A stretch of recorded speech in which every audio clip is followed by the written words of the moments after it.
In this video I want to show you how to open the hood on your Chevrolet Cobalt. Very easy.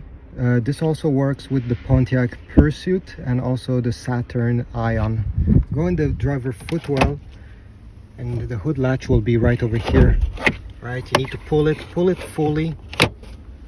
Then let's go in the front of the car. And here, okay, well, this hood is a bit damaged, so I'll be able to show you, but there will be this latch. Okay, simply glide your fingers under the opening.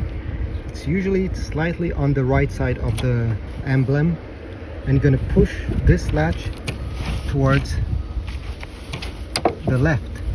Okay, so put here towards the left and then lift the hood at the same time. I'll try to do it. It's hard to do it while holding my phone. All right, good. So this is the latch I was talking about. You need to pull it towards the left to unlatch the hood fully, and then you're going to have access to the engine bay. I hope this video was helpful. If so, leave a like, subscribe, and I'll see you in the next video. Thanks again.